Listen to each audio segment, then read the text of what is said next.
This video I am recording for VVCS. VVCS stands for Virtual Filter Cloud Service.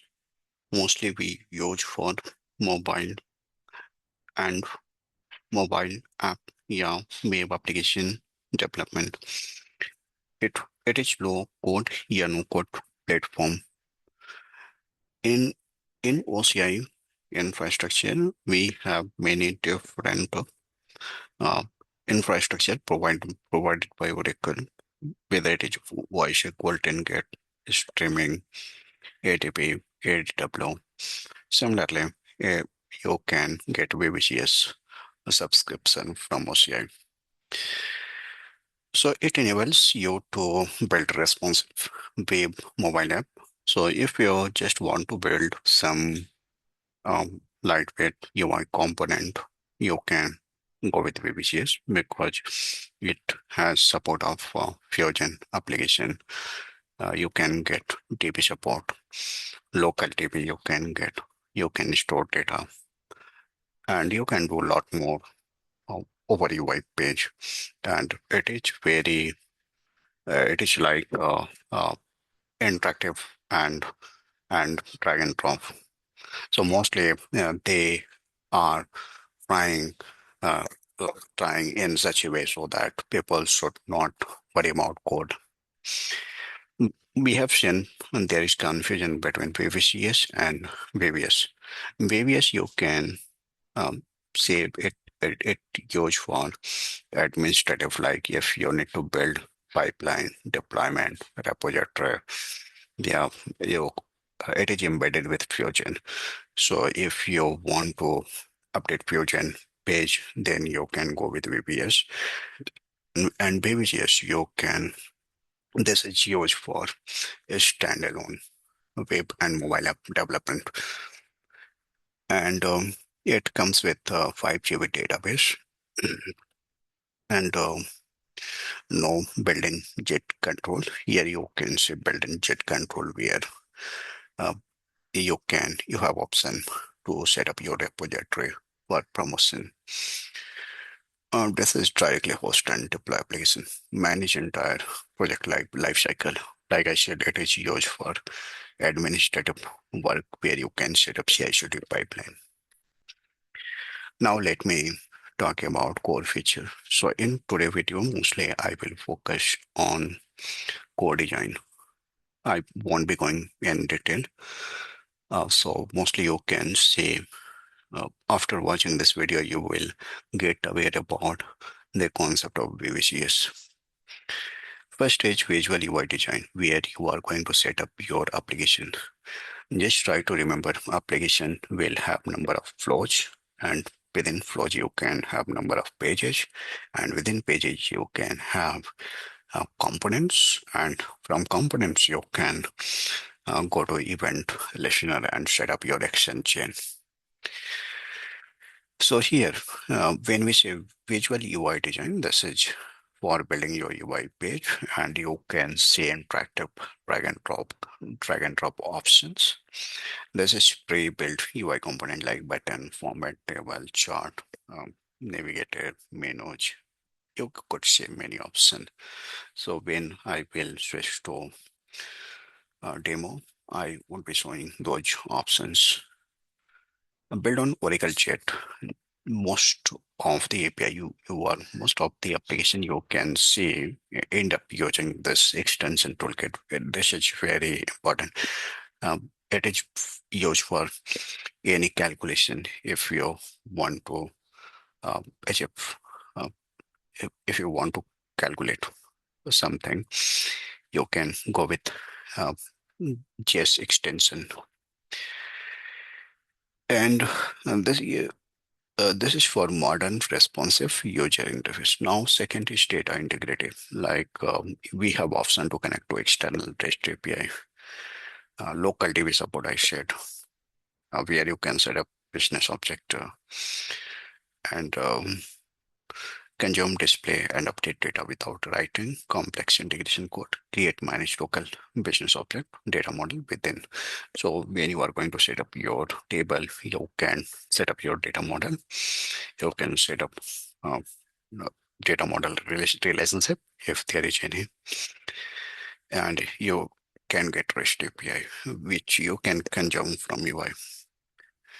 Third is logic automation. So you can see number of action, like while loading page, after loading page, yeah, if user provides some input, user select some data.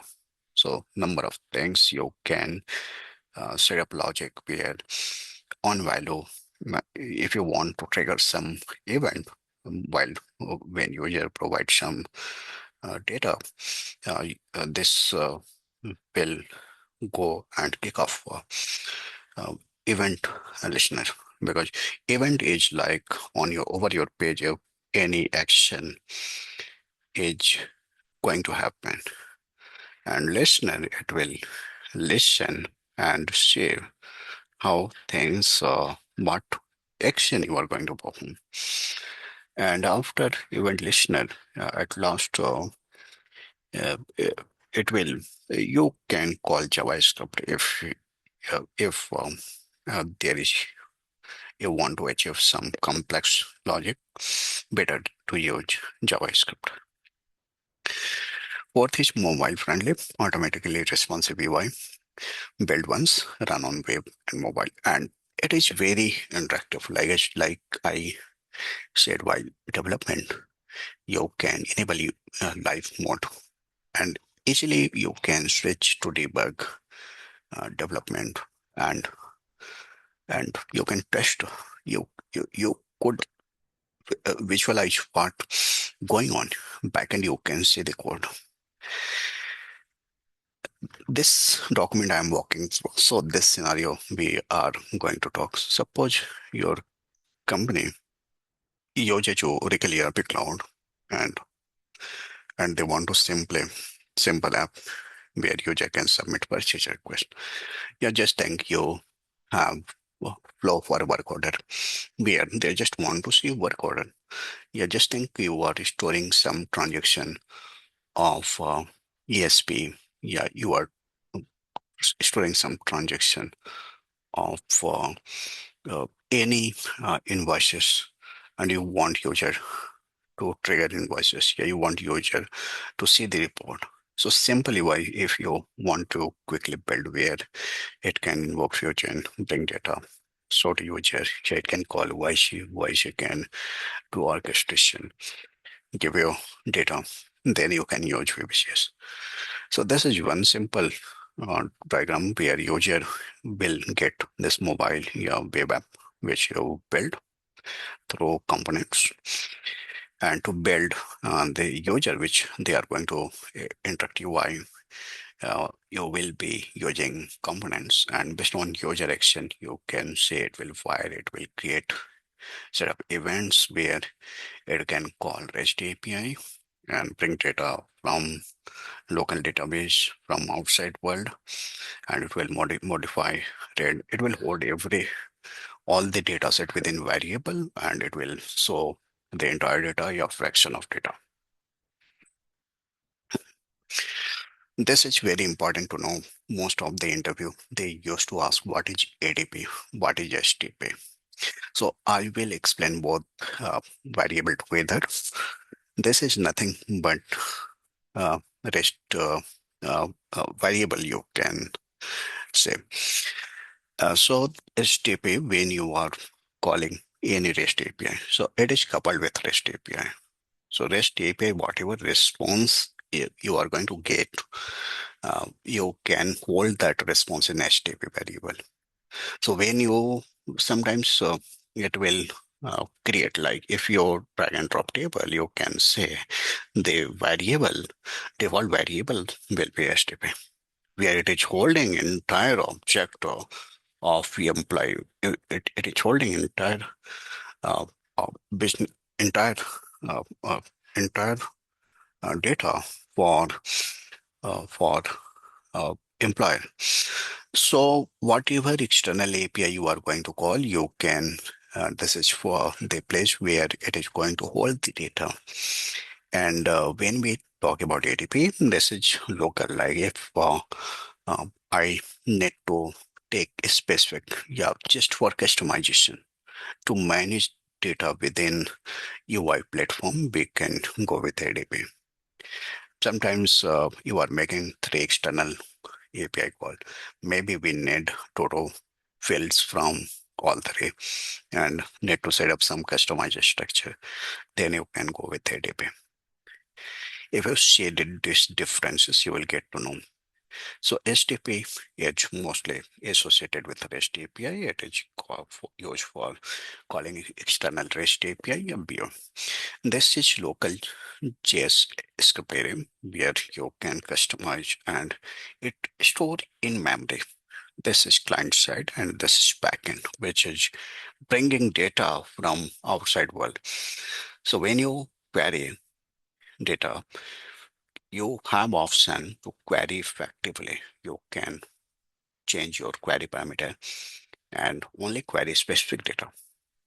If you want to bring all data, so like I said, yeah, by changing query, you can hold data whatever you want to hold. So if there is a small data set, go with, ADP, you always, yeah, HTTP is for last data set. This will not support pagination. Like I said, in the query parameters, you have option to limit the number of records.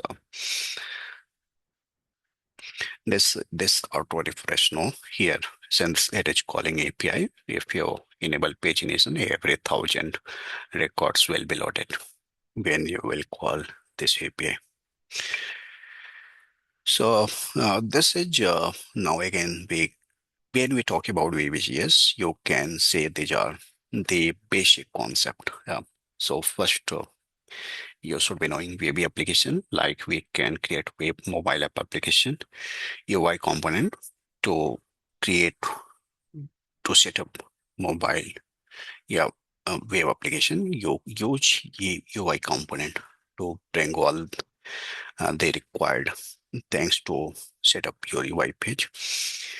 Data access endpoint, you can have your local DB, yeah, which we call business object. Yeah, you can have external API. Page flow, you can set up number of page, like your login page, your main flow,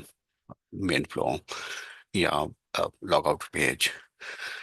So this is JavaScript function to to build any logic action chain. Like once user will log into action, logging to on the page, what action needs to perform. So your based on their action, their action, it will you can enable action change and variable like I explained norm. One is default normal variable STP ADP. So next thing I will talk in detail about each and every section in my next video. For now,